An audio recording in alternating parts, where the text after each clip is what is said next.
مبروك، انت كده عملت اول برنامج ليك. السلام عليكم، ازيكم؟ انا محمد، ودي اول فيديو في سلسله بايثون. في الفيديو ده هيبقى اول فيديو لينا في سلسله تعليم بايثون لاي حد حابب ان هو يبدا في البرمجه، وحابب ان هو يتعلم اساسيات البرمجه عن طريق بايثون. لغه بايثون واحده من اللغات المهمه جدا، يتم استخدامها في داتا ساينس، في داتا اناليسز، ماشين ليرنينج، في كل حاجه تقريبا. طبعا الاساسيات دي تقدر تطبقها على اي لغه برمجه تانية، ولكن هنستخدم بايثون لانها واحده من اللغات المهمه جدا. فالبلاylist دي هتكون مقدمه كويسه جدا او كفايه لاي حد حابب ان هو يبدا في مجال البرمجه وياخد فكره عن ازاي ان هو يعمل اول برنامج ليه، لحد حتى ما نبدا في مشاريع متقدمه ليها علاقه اكتر باكسبلورنج الداتا، وازاي ان احنا نعمل داتا اناليسز عن طريق libraries من بايثون. لكن في البلاي ليست دي هنركز اكتر على الاساسيات، وهستعين بكتب هي Python for Everybody Exploring Python Using Python 3، وبرضو كتاب Python Basics من Real Python.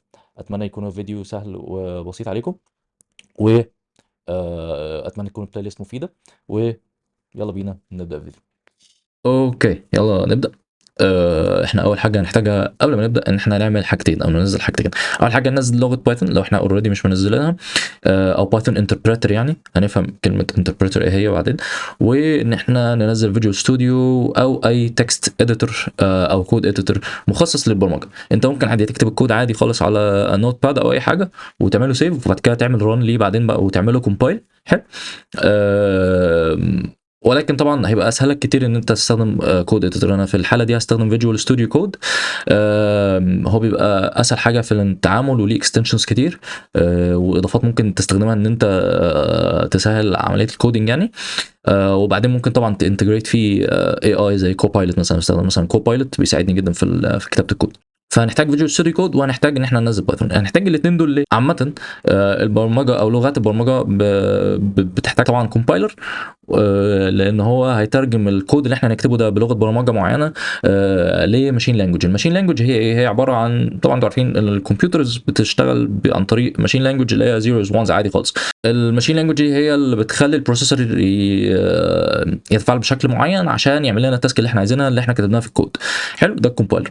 الانتربريتر زي بايثون مثلا، دي لغات معموله ان هي اصلا بتترجم لهاي ليفل لانجوجز، ولكن بسنتكس مختلف عنها. فهو بيقرا الكود سطر وسطر، وبعد كده يعمله رن عن طريق لغه تانية. في مثلا حاله بايثون هو بيشتغل بسي. فبس الانتربريتد لانجوجز دي بقى اسهل كتير ان احنا نتعلمها. هي بتكون ابطا من العادي لان هي بتترجم الاول لسي مثلا في حاله بايثون، بعد كده السي بيتعمل لها كومبايل وبتبقى ابطا، ولكن هي اسهل كسنتكس ككتابه. فيلا بينا نروح الاول لجوجل كروم او اي براوزر يعني. نروح نكتب google.com، نعمل سيرش زي ما انتم شايفين، نعمل سيرش على بايثون، وبعد كده نروح للداونلودز او نروح لبايثون دوت اورج. بعد كده ننزل فيرجن بايثون اللي احنا عايزينه. طبعا في الغالب هو هيختار، انت يبقى هو يديتكت في العادي الفيرجن اللي انت محتاجه، هو سواء هو ماك او ويندوز او ايا كان او لينكس او كده. بعد كده تروح دايس داونلود بايثون. حلو. او تختار الفيرجن اللي انت عايزها حسب انت محتاج ايه، وبعد كده نعمل سيف. ساعتها هنداونلود البايثون باكج. في طريقه تانية ان انت تستعملها، ان انت تنزل نفس الحاجه من التيرمينال، ولكن بالنسبه لي دي هتبقى ابسط طريقه، ان انت تنزل الباكج عادي خالص وتعملها سيف، بعد كده تروح تفتح الباكج دي او الانستولر سواء كنت على ويندوز او على ماك، وبعد كده تنزل. حلو. نفس الكلام بالظبط هنعمله في فيجوال ستوديو كود. هتكتب في اس كود.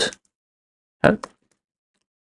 وتروح داونلود، بعد كده تختار النسخه اللي انت محتاجها وتنزلها من هنا. انا محتاج طبعا، هنا نحتاج نسخه ماك فهنعملها سيف او نسخه ويندوز. ماشي. كده احنا خلصنا اول خطوتين. لو عطيت في اي حاجه جست تعمل جوجل سيرش، هيبقى الموضوع بسيط جدا بالنسبه لك.